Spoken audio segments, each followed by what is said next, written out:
បាទសួស្តីបងប្អូនឥឡូវមកដល់ស្រែនេះមួយទៀតហើយដែលខ្ញុំបានផុសវីដេអូស្រូវនេះ កាលពីអាយុបាន8ថ្ងៃទៅថ្ងៃទី3ខែ5ឬក៏ថ្ងៃត្រូវថ្ងៃទី3ខែឧសភាហ្នឹងបងប្អូនណាដែលឃើញពីតូចមកម្ដងដែលខ្ញុំថាបាញ់តាមស្មៅអត់ទឹកណាប៉ុន្តែក្រោយពេលបាញ់បាន2-3ថ្ងៃសັບតែទឹកមកដល់ឥឡូវខ្ញុំបញ្ចូលទឹកហើយឃើញថាស្មៅដាច់បានច្រើនរហូតដល់ 95% តែអ្វីដែលវាស្មៅដែលសល់ដែលវាសេះសល់នោះគឺតាមដីដែលទួលចាបងប្អូននេះចឹងអាចសល់បន្តិចតួច បើយើងមានឱកាសដល់ថែមវាបន្តិចតួចក៏បានដែរតែយើងមិនបាច់ថែមក៏បានដែរដូចជាកសិករយើងធ្វើស្រែតិចតួចយើងអាចដើរសម្អាតវាតាមដៃទៅដៃក៏បានដែរ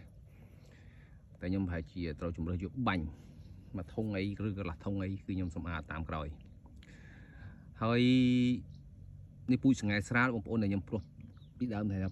280គីឡូដី3អតានេះក៏ដល់ឃើញបានអាយុ18ថ្ងៃហើយមកទល់ថ្ងៃនេះ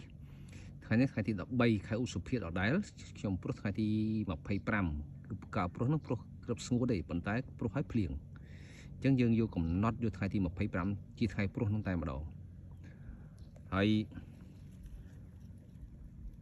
បងប្អូនថាស្ដើងណាស់បានប្រមាណអីប្រមាណហ្នឹងបងប្អូនមើលចាប់ដើមក្រាស់បដាហើយនេះវាមិនទាន់ដល់ឈានដំណាក់កាលបែកគុំផងដល់ពីបែកគុំមកវាពេញហើយតំបន់ខ្លះ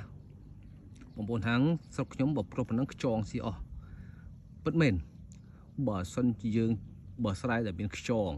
យើងបណ្ដោយឲ្យខ្យងស៊ីពិតជាអស់តែបើយើងឃើញវត្តតែមានខ្យងគឺយើងត្រូវបង្ហូរទឹកតំណក់ដាក់ថ្នាំខ្យងបង្ហូរទឹកតំណក់តាមកន្លែងត្រង់កន្លែងដែលយើងបើកទឹកបញ្ចូលស្រែឬក៏យ៉ាងកន្លែងយើងមុខទៅយោយើងបូមទឹកបញ្ចូលស្រែដើម្បីឲ្យថ្នាំខ្យងហ្នឹងរត់ទៅតាមទឹកដល់ណាថ្នាំខ្យងដល់នោះហើយ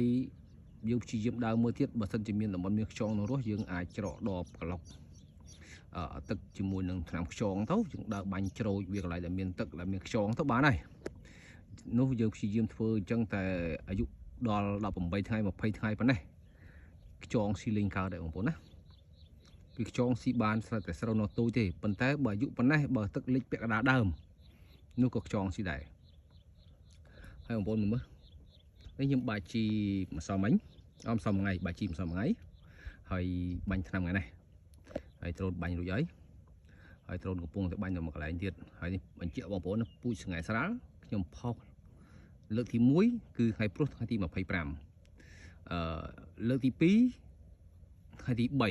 3ខែឧសភាថ្ងៃទី25ខែមេសាហើយថ្ងៃទី3ខ្ញុំផុសមួយទៀតហ្នឹងគឺខ្ញុំថតវីដេអូបាញ់តាមស្មៅបង្ហាញជូនបងប្អូនហ្នឹងចែកដន់ទឹកមកដល់គឺយើងបូមដាក់ទៅគឺឃើញថាការគ្រប់គ្រងស្មៅបានច្រើនហើយនេះខ្ញុំបានបាញ់ថ្នាំដើម្បីជំនួយឲ្យការលូតលាស់ហើយនឹងបំបែកគុំវាហ្នឹងដើម្បីឲ្យវាបែកគុំបានល្អហើយចាំដាំដានតទៀតបងប្អូនណាឥឡូវសម្គាល់ដើមឈើនេះមួយទៀតហើយចាំតាមដានតទៅទៀតតើស្រែនេះវាពេញណែនឬអត់ហើយបងប្អូនថាគ្នាតិចមិនឈ្នះគ្នាច្រើនពិតគ្នាតិចមិនឈ្នះគ្នាច្រើនដើមវាប៉ុណ្ណេះវាមិនមួយនៅតែជាមួយទេវាអាចបែកកូនបែកទៅជាខ្នែងច្រើនហើយគឺទៅដើមច្រើនដោយសារបែកដើមវាថ្លោះល្អបើដើមច្រើនដោយសារព្រោះដើមវាមិនសូវថ្លោះទេដាក់ជីក៏មិនសូវឡើងដែរហើយបងប្អូនថាខ្លះមួយទៀតខមមិនគិតឃើញជជែកវែកជែកនេះជាច្រើនរវាងការប្រុសក្រាស់ប្រុសស្ដើងអ្នកខ្លះក៏គិតមិនយល់ស្របអ្នកខ្លះក៏គិតយល់ស្របហើយបើយើងថាដើមប្រុសស្ដើងដើមល្អតែផ្លែចាញ់គេក្រាស់ហើយប៉ុន្តែអ្នកដែលចូលមកសួរក្នុងเพจខ្ញុំមួយចំនួនធំតាំងពីថ្ងៃខ្ញុំធ្វើเพจនេះមកគឺគាត់សុទ្ធតែអ្នកជួបបញ្ហាដោយសារព្រោះក្រាស់នោះឯងឥឡូវបើគាត់បានផ្លាស់ប្ដូរពីការចំណាយធំទៅលើពូជគាត់បែរមកចំណាយទាបគាត់ទទួលបានផលវិញអញ្ចឹងបើយើងធ្វើក្រាស់បានច្រើនបន្តធ្វើចុះ để ở chụp bánh háp tao thôi cho hay bởi biên chùm này đang ở đó có chân chạy rùm lấy thế tao hay sẽ đọc nhóm trong cứ thưa không cô làm nón đau từ lơ nè mình trẻ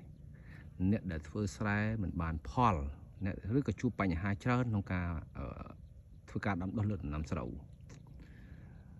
nhưng mình cho chạy về nhảy trơn thế ở trong mình đòn đầm trâu thế bị pro ca để chia bọc nhóm ní mình men trầm trâu mà rồi phải rồi vậy vì ở sai lừa ta thò mà chia cái tháp phù mà sạc phong đạiแต่ไว้យើងសុទ្ធតែអាចរៀបចំឲ្យបងប្អូនណាដីខ្ញុំពីដើមនេះគឺធ្វើស្រែអត់ខៅដូចគ្នា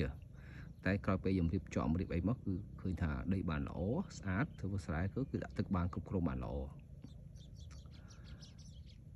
អ្វីរាល់សមិទ្ធផលទាំងអស់វាសុទ្ធតែកើតឡើងចេញពីការពិសោធន៍ទេបើបងប្អូនមិនហ៊ានពិសោធន៍បងប្អូននៅតែមិនឃើញសមិទ្ធផលថ្មីដដែលមិនថាការងាររស់ស៊ីមិនថាការងារដាំដុះអីទាំងអស់ទេសោតតែមានការធ្វើពិសោធន៍មើលទើបឃើញលទ្ធផល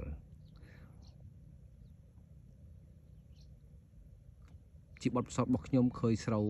ស្ដើងបែបនេះគឺខ្ញុំដោះមកម្ដងពីខ្ញុំពេញចិត្តថែទាំស្រួលដាក់ជីឆាប់ឡើង